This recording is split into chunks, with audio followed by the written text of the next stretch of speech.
Bismillahirrahmanirrahim. Terakhir wasoya kita hatamkan nyoretnya. Alhamdulillah akhirnya pada puncaknya ada Sul Ishruna, pelajaran yang ke-20. Kita mulai. Insyaallah setelah hatam ini kita nanti ganti kitab lagi. Nyoret ya. Nyoret aja. Kalau penjelasan mah kalian udah bisa lah, saya percaya. Jadi kita nyoret aja, mungkin nanti ada sela-sela saya terangin kayak seperti biasa.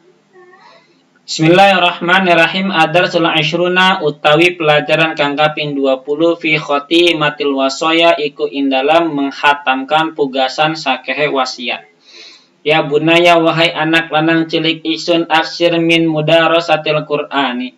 Memperbanyaklah andika saking membaca Al-Qur'an. Tuh, wahai anakku banyak-banyak baca Al-Qur'an.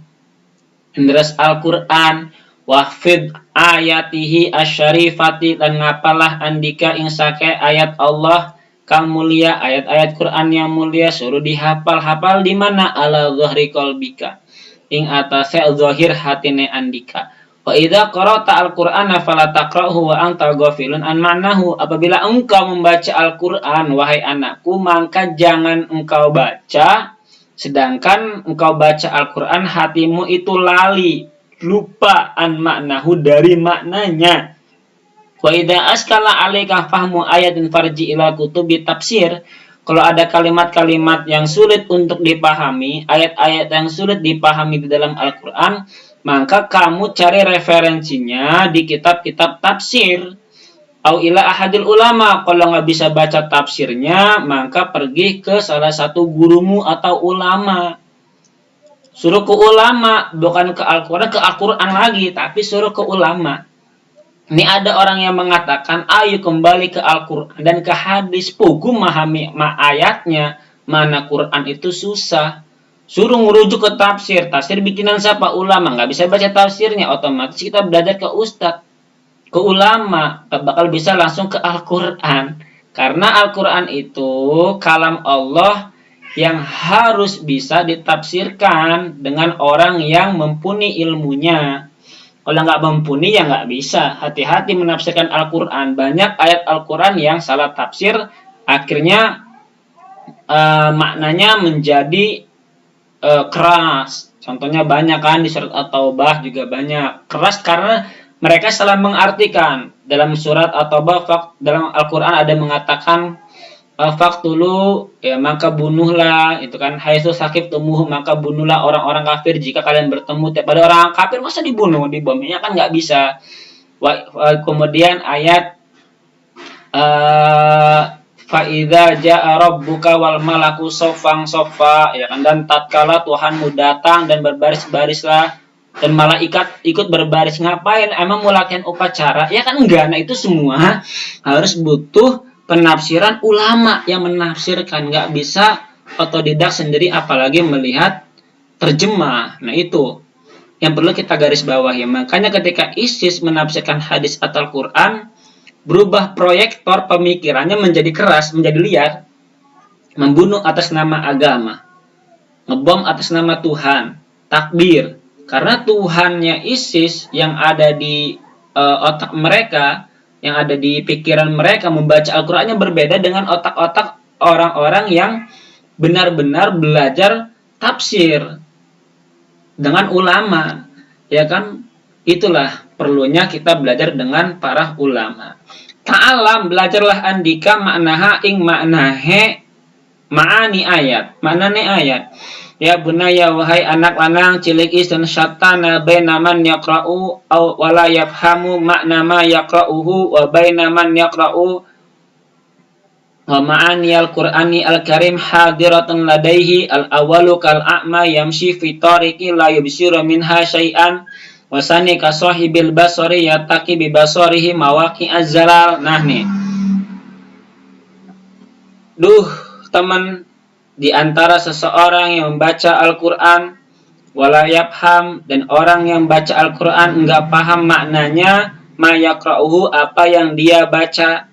Dan ada lagi antara seseorang yang baca Al-Quran wa ma'anil Qur'anil Karim, dan mana Al-Qur'annya itu dia paham dan hadir di hatinya, Yang pertama, kal a'ma, orang yang baca Al-Quran dan nggak paham makna yang dia baca, itu seperti kal a'ma, seperti orang yang buta, yamshi fi tariqi, yang mana dia berjalan otomatis la yubsiru minha syai'an, nggak bisa melihat yang ada di sekitarnya.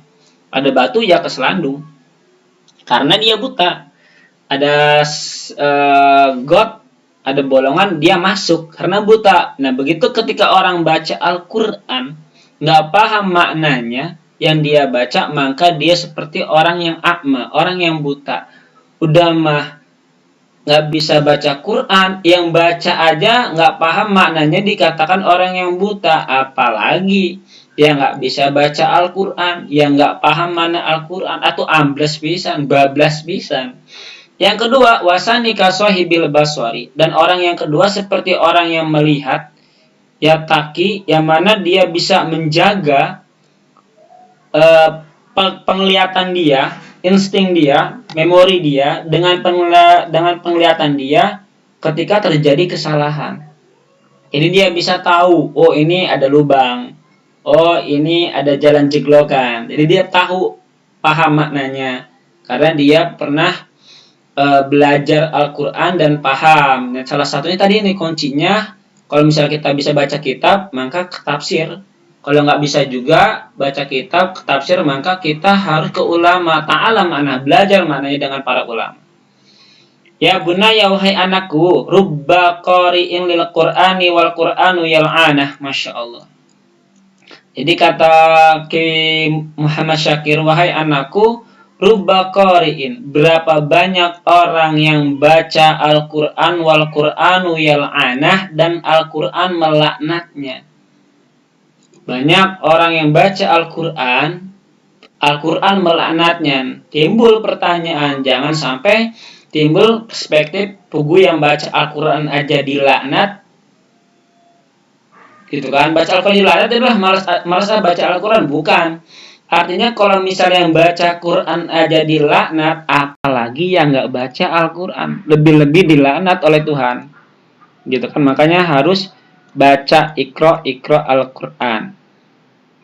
Ya masih mending kita baca walau dilaknat daripada nggak sama sekali nggak baca, lebih-lebih dilaknat. Kama anjalallahu, mangka orang nurunakan sintan Allah Alkitab ing kitab al-azizi kang agung, limujarodi tilawati, karena muluse bacaan, bila fahmin kelawan tanpa paham, wala tilawati hilan ora kelawan lan ora kedua, dan tidak kepada tilawahnya Al-Quran, ma'afahmi maknahu, serta paham maknanya saja, lakin anzalahu al-imtisala ma'amara bihi, akan tetapi Allah menurunkan Al-Quran pada dasarnya adalah untuk menjalankan semua perintah-perintah yang Allah perintahkan, wajtina bin manaha anhu, dan menjauhi seluruh larangan-larangan yang Allah larang. Walitakhalluqi bima tadammanat ayatuhu asyarifu minal akhlaqil qur'ani al-karimah, dan walitakhalluqi, dan ada berakhlak, ya kan, dan berakhlak bima tadammanat ayatuhu, dengan kandungan-kandungan ayat Al-Quran yang mulia, dari ayat-ayat dari akhlak-akhlak yang mulia. Jadi Al-Quran itu mengajarkan akhlak.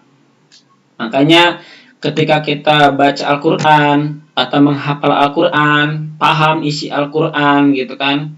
Jadi intinya tadi imtisalu ijtinabina waha anhu, nggak paham maknanya saja, tapi kita mengamalkannya, mengaplikasikannya, akhlaknya yang penting. Nah, itu kan ada akhlak-akhlak yang mulia di Al-Quran. Makanya Nabi itu, kata Siti Aisyah, kana khuluquhu Al-Quran, akhlak Nabi Muhammad itu bagaikan Al-Quran. Nah, jadi akhlaklah seperti akhlak Al-Quran. Seperti itu kan luar biasa. Faqra'il Quran, maka bacalah Al-Quran biqasdi imtisali amarihi, dengan tujuan menjalankan perintah Allah dan menjauhi larangan Allah, dan berakhlak seperti akhlak Al-Quran. Bisa nggak tuh? Keren kan? Ini kan sangat susah sekali. Ya bunaya, wahai anak, wahasib nafsaka, introspeksi dirilah engkau, ala ma fa'alta, terhadap sesuatu yang engkau kerjakan, qabla an yuhasibaka maulaka, sebelum Allah menginterogasi, menghisapmu. Fa idza khalauta bin nafsika inda naum, jika engkau sendirian menyendiri ketika tidur, fadkur masona'ta, maka ingatlah sesuatu yang telah engkau kerjakan fi yaumika, di harimu yang tadi siang gitu, yang tadi pagi. Malam berpikir, walailataka, dan malammu. Fa'in ra'aita khairon, jika engkau melakukan kebaikan, fahmadillaha, maka mujilah engkau kepada Allah ala taufiqihi, terhadap taufik yang Allah berikan kepadamu.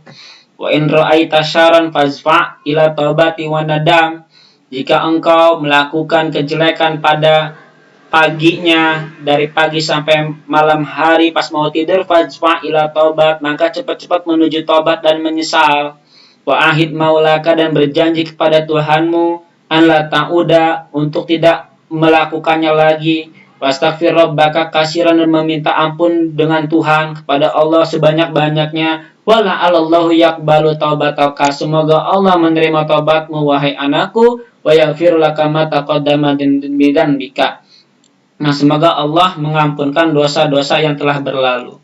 Wahai anakku, akthir minal ibtihal ilallah, banyak-banyak doa kepada Allah, meminta, wada'awati as-solihah, dan doa-doa yang baik. Untuk apa? Linafsika, untuk dirimu, wali abawaika, dan untuk kedua orang tuamu, wali ikhwanika, dan saudara-saudaramu, dan orang-orang mukmin seluruhnya. Wakul, dan katakanlah olehmu, Rabbi ja'alni muqimas sholat wa min dzurriyyati, Rabbana wa taqabbal du'a, Rabbana ighfirli wa li walidayya wa lil mu'minina yauma yaqumul hisab. Ini doa yang sangat power, yang selalu kita harus jalankan dan diamalkan. Allahumma birahmatika ummana waqfina syarrama ahammana wa alal imanil kamil wal kitabi wa sunnati tawaffana wa anta radin anna, ighfir lahumma lana, ighfir Allahumma lana wa liwalidina wa limasyayikhina wa li ikhwanina fillahi ta'ala ahya'an wa amwatan wa li kafatil muslimin ajmain. Subhanaka rabbika rabbil izzati amma yasifun, wassalamun alal mursalin, alhamdulillahi rabbil alamin. Alhamdulillah, akhirnya selesai pengajian wasoya kita. Semoga bermanfaat. Dan sampai dars 20. Kurang lebihnya saya mohon maaf atas pembacaan jika ada kata-kata yang tidak enak didengar. Semoga pengajian ini bermanfaat, baiknya buat saya, buat seluruhnya, dan kita ngarap berkah kepada Syekh Muhammad Syakir. Jangan lupa doakan saya, dan saya akan mendoakan kalian semua, sama-sama saling mendoakan. Kita doakan pengarang kitab ini. Semoga kitab ini bermanfaat dan bacaan saya pun bermanfaat buat kalian. Wabillahi taufiq wal hidayah. Assalamualaikum warahmatullahi wabarakatuh.